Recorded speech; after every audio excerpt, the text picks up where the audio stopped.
कल तक आप कुछ और बोल रहे थे, कल तक आप कुछ और बोल रहे थे मोहन कर्माकर जी, लेकिन देख लीजिए जी क्या हो रहा है। आपके सारे के सारे विधायक तो है नहीं, जेएमएम के मोहन कर्माकर। शुभम मैं रिक्वेस्ट कर रहा हूं जरा लगाइए ऊपर कौन कौन सी पार्टी का, बताइए मोहन जी। देखिए, कल तक आप बोल रहे थे सब ठीक है, कहां है आपके? हाँ देखिए बहुमत कोई बाहर सिद्ध नहीं किया, देख ही ना रहे दादा, हाउस के अंदर सिद्ध कहां है किया विधायक? जाता है। नहीं नहीं मुझे बताइए, आप मुझे बताइए आपकी कितनी स्ट्रेंथ है इस समय। तो आपको बोलने दीजिए। अरे तो बोलिए, कल भी आप यही बोले थे नहीं बोलने देंगे, कितना आप मुझे बताइए। जेएमएम के टोटल कितने विधायक हैं? हाँ बोलिए। या जेएमएम छोड़िए, आप बताइए इंडिया अलायंस के कितने विधायक हैं? नहीं नहीं, इंडिया अलायंस के झारखंड में कितने विधायक हैं? आप बोलने दीजिएगा कि आप अरे तो बताइए ना कितने हैं? आप आर भारत के बीजेपी के प्रवक्ता अरे आप बताइए ना, कल भी आपने 1 मिनट ज्ञान दिया था। सुनिए मोहन जी, कल भी आपने 1 मिनट ज्ञान दिया था, मैंने सुना था। अब मुझे बताइए कितने विधायक हैं टोटल आपके? टोटल कितने विधायक हैं बताइए? ये बहुमत सिद्ध करना हाउस का काम होता है, बाहर में एयरपोर्ट में या कोई गेस्ट हाउस में। अरे टोटल विधायक कितने हैं दादा? पूरा बहुमत का आंकड़ा है। मेरे बारे में बोलना आसान है, बोल दीजिए। अपने बारे में बताइए, आपके टोटल कितने विधायक हैं? राज्यपाल को हमने लिखित only me, Mohan Karmakar and Ramkripal ji, thank you. Only 3 people on air. Sharma सिद्ध करेंगे कितने हमारे पास है। हाँ और ये सुनिए, कोई बाहर आपके ज्ञान की आवश्यकता नहीं है। आपने जरूरत नहीं है। मोहन कर्माकर जी, जितना ज्ञान जेएमएम ने, मोहन जी जितना ज्ञान जेएमएम ने इतने वर्षों में जितना ज्ञान दिया है वो सब निकल रहा है। ईडी एक एक करके ज्ञान के पर्चे खोल रही है, एक एक करके ज्ञान के पर्चे खोल रही है। दिल्ली में भी वो कैश के नोटों की गड्डियां खोली हैं। हाँ मुझे पता है, बहुत दुख हो रहा होगा। कहना है only me, Mohan Karmakar and Ramkripal ji on air. Sharma आप भाजपा के प्रवक्ता मोहन कर्माकर जी सुनिए, ज्ञान दे दिया आपने मेरे बारे में। सुनिए सुनिए सुनिए, आप क्या है पहले आप, अरे सुनिए ना, मैं जो हूं मुझे पता है। आप क्या हैं? निष्पक्ष होकर आप नेता हैं कि नहीं है? निष्पक्ष होकर। अरे छोड़िए ना मोहन कर्माकर जी, कल आपने ज्ञान दे दिया।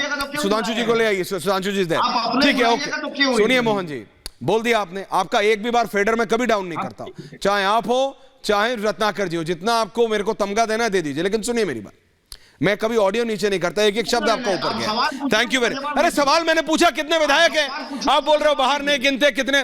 भैया जेएमएम के 29 विधायक हैं, टोटल इंडिया अलायंस के 48 विधायक हैं। जा कितने रहे? जा कितने रहे? 38। कहां है 10 विधायक? आप सुनने के लिए तैयार नहीं है। अरे इतनी देर से यही बोल रहा हूं यार, बता रहे नहीं हो। Thank you very much, relax, thank you. Sudhanshu ji, Sudhanshu ji, Sanjeev Jha ji, Ratnakar ji, Pankaj Sharma ji and Ramkripal ji, only these people जिनका मेरा नाम है। Thank you. सुधांशु जी ये कह रहे हैं भाई कि झारखंड में ये आपका प्लान है, ये आपकी पार्टी का प्लान है। जिस तरह से जब मनीष सिसोदिया जेल में गए थे तो संजीव झा जी बैठे थे और संजीव झा जी ने कहा था कि आप मनीष सिसोदिया को अपनी पार्टी में शामिल करना चाहते हैं, यानी मनीष सिसोदिया को आप बीजेपी में शामिल करना चाहते हैं, और ये आपने ऑफर दिया। यही बात अब जेएमएम बोल रही है।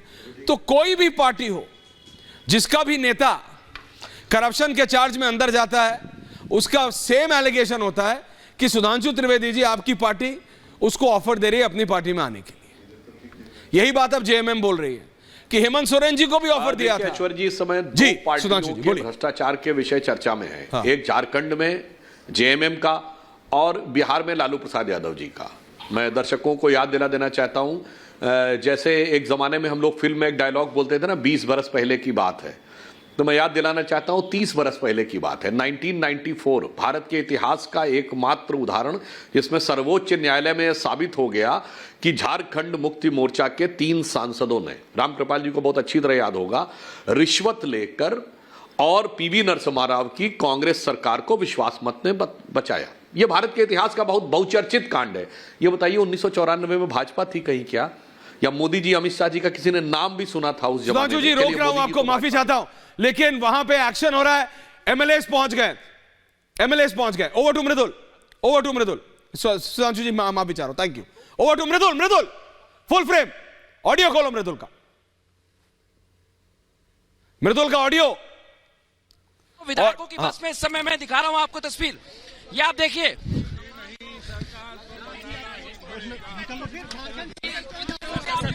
कितने लोग जा रहे हैं? कितने लोग जा रहे हैं सर? हम लोग पूरे जो 43 लोग हैं वो 43 लोग को जाना है। हाँ 43 लोग। कहीं कोई आवाज फिरदौस आ गया। बीच में रखिए शर्मा, उसके बाद मैं डिबेट पे जा रहा हूं। सुधांशु जी, इस लाइव फ्रेम को रखिए बीच में। हाँ, सुधांशु जी बोल रहे हैं।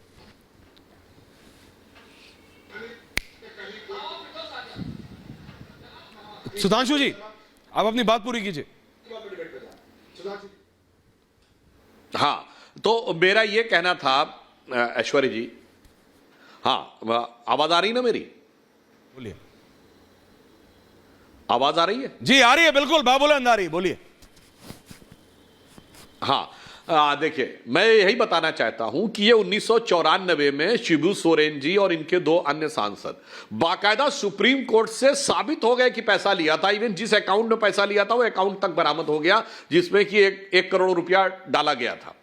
उसी प्रकार 1997 में वो जेल चले गए। भाई मुझे समझ में नहीं आता है कि जो लोग 30 बरस पहले और 26-27 बरस पहले जेल चले गए, साबित होकर, दोषी साबित होकर न्यायालय के द्वारा, वो आज कहते हैं 2014 के बाद ये सब कुछ किया जा रहा है। साहब ये तो उनकी फितरत है और मामले भी 15-15 साल पुराने हैं।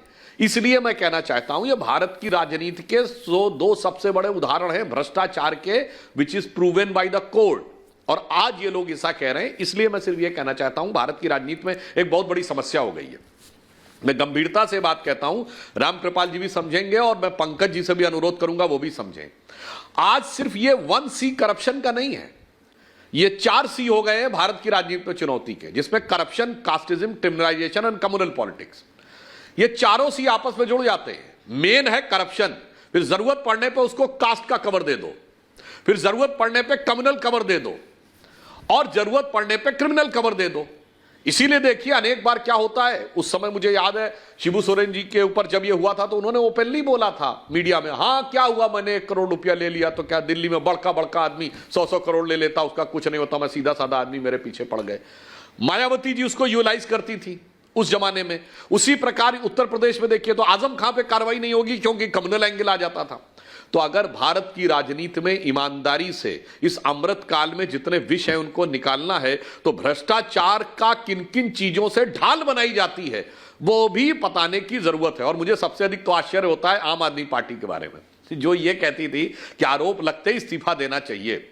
जो लोग कांग्रेस पार्टी को करप्ट बताते हुए नहीं आघाते थे वो आज उनका बचाव करते हुए नहीं आघाते हैं। यह दर्शाता है कि 11 वर्ष में वक्त कितना बदल जाता है। तो यही मुझे लग रहा था कि आपको रामकृपाल जी 2 बार याद आ गए, पंकज जी भी 1 बार याद आ गए, आपको संजीव झा जी याद नहीं। अरे संजीव जी, ये सब करप्शन पे आखिरकार ये विपक्ष का स्टैंड है क्या? आप तो अभी भी इंडिया लाए, आजकल तो आप कांग्रेस के साथ जॉइंट प्रेस कॉन्फ्रेंस करते हैं इलेक्शन हारने के बाद। संजीव जी, जिसके नेता को आप इलेक्शन में हराते हैं ना, दिल्ली में जिस पार्टी को आपने हराया है, सरकार बनाई है, उसी के साथ जॉइंट प्रेस कॉन्फ्रेंस हो रही है आजकल आम आदमी पार्टी की। लेकिन आप लोगों का स्टैंड क्या है करप्शन पे? संजीव जी बड़ा देखिए सर, आजकल 2 हेमंत की बड़ी चर्चा हो रही है। और दोनों हेमंत पे करप्शन के चार्ज थे। एक है हेमंत बिश्वा और दूसरे हैं हेमंत सोरेन। हेमंत बिश्वा ने चूंकि भारतीय जनता पार्टी में शामिल हो गए तो करप्शन का केस भी गायब हो गया और वो मुख्यमंत्री बन गए भारतीय जनता पार्टी से असम का। लेकिन दूसरी तरफ हेमंत सोरेन ने चूंकि इनकी हेकरी को स्वीकार नहीं किया तो आज वो जेल में हैं। और बात केवल हेमंत सोरेन की नहीं है, ऐसे एक एक कर नेता जो इनको आंख में आंख डालकर चुनौती डाल रहा है उसको वो जेल में बंद कर रहे हैं। इसका मतलब ये हताश हैं। अगर इनका करप्शन से लेना देना होता है सर, एक बात बताइए, सतपाल मलिक को भूल गए होंगे अभी सुधांशु जी। सतपाल मलिक जी ने कहा था जम्मू कश्मीर में प्रधानमंत्री के निजी लोग आकर के खुलेआम भ्रष्टाचार कर रहे हैं। उन्होंने कहा था कि देश का सबसे भ्रष्टतम मुख्यमंत्री गोवा का मुख्यमंत्री है। 40% कमीशन की सरकार कर्नाटका में कहा गया। अदानी के खिलाफ कई लोगों ने शिकायत करी, संजय सिंह जी ने शिकायत करी, संजय सिंह तो जेल में है, अदानी तो कोई ईडी सीबीआई नहीं पहुंच पाई। तो भ्रष्टाचार से कोई लेना देना नहीं है। इनकी कोशिश बस इतनी है कि किसी तरह से हम डराए ताकि हमारी अधीनता स्वीकार कर ले। एक